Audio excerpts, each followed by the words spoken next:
Assalamualaikum warahmatullahi wabarakatuh. Hello everyone. Today I'd like to explain material about simple past tense. Hari ini saya akan membahas materi tentang simple past tense. Materi ini merupakan materi bahasa Inggris kelas 8 semester 2.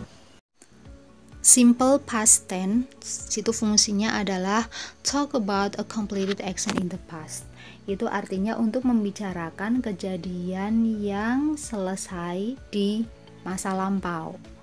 Maksudnya suatu kejadian yang terjadinya itu di masa lampau dan sekarang sudah tidak berlangsung atau sudah selesai. Intinya untuk menyatakan kejadian yang terjadi di masa lampau begitu. Nah, nanti kita akan lebih mudah memahaminya jika kita melihat contohnya.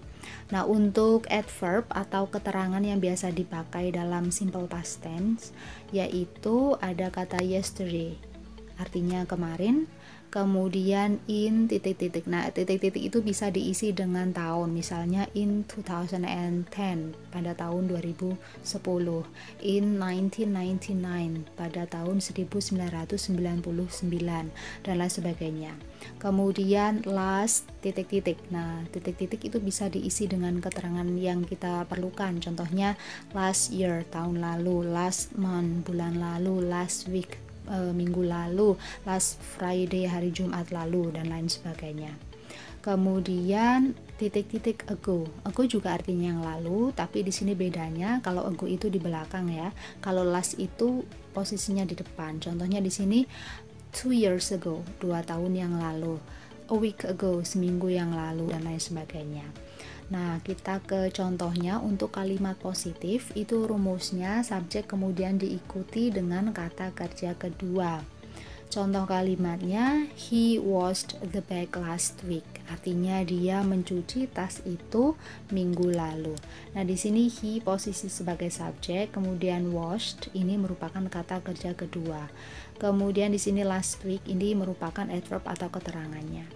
Selanjutnya untuk kalimat positif juga tapi yang tidak ada kata kerjanya. Nah, rumusnya di situ subjek kemudian diikuti was atau were, kemudian non-verb. Itu bisa berupa adjektif atau kata sifat, bisa berupa adverb, kata keterangan, bisa juga berupa pronoun, kata ganti. Nah, kapan kita pakai was, kapan kita pakai were? Kalau was itu digunakan untuk subjek yang I, he, she, it. Karena was itu merupakan lampau dari am dan juga is. Sedangkan were itu digunakan untuk subjek you, they, we. Karena were itu merupakan lampau dari are. Nah, contohnya di sini ada kalimat they were short. Mereka pendek. Nah, di situ menggunakan to be were. Ini menunjukkan kalau kalimat itu lampau. Berarti bisa diartikan begini. They were short. Mereka pendek, tapi pendeknya itu dulu. Mereka dulu pendek. Atau misalnya kalau kita mau menambahkan kata keterangan juga boleh. Misalnya they were short in 1999. Mereka pada tahun 1999 itu pendek. Mungkin sekarang maksudnya sudah tinggi begitu. Selanjutnya untuk kalimat negatif, jika di situ ada kata kerjanya, maka rumusnya subjek kemudian diikuti did not, kemudian kata kerja pertama. Nah, saya akan ambilkan dari contoh yang he washed the bag last week. Kalau dibuat menjadi kalimat negatif, jadi dia tidak mencuci tas itu minggu lalu, menjadi he did not wash the bag last week. Artinya dia tidak mencuci tas itu minggu lalu. He posisi sebagai subjek, kemudian di sini diikuti dengan did not, bisa disingkat dengan didn't, kemudian diikuti dengan wash, kata kerja pertama. Setelah itu kata keterangannya. Selanjutnya untuk kalimat negatif tapi yang tidak pakai kata kerja. Rumusnya subjek diikuti was atau were, kemudian not, kemudian non-verb.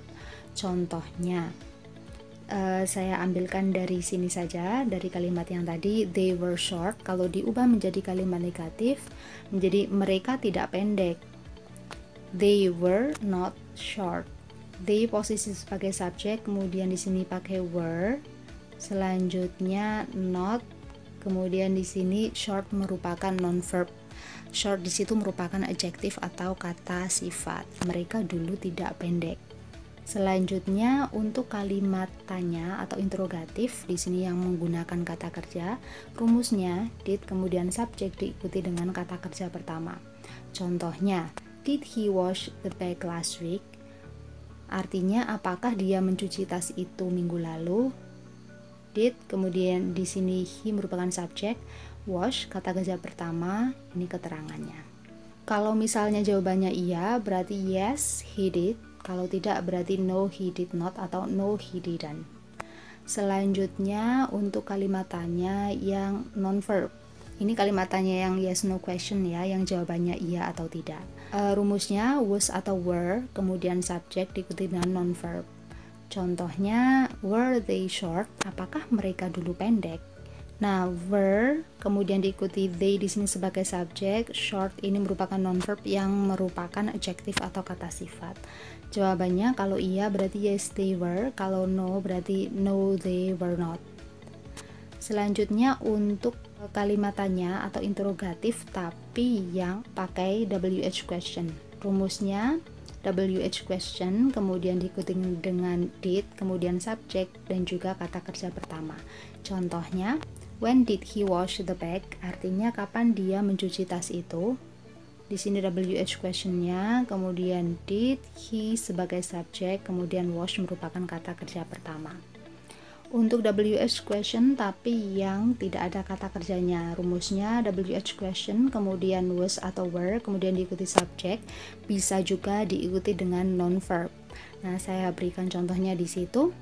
Why were they short? Artinya mengapa mereka pendek. Nah, di sini why WH question ya, kemudian were, kemudian they merupakan subjek, kemudian short ini merupakan non-verbnya.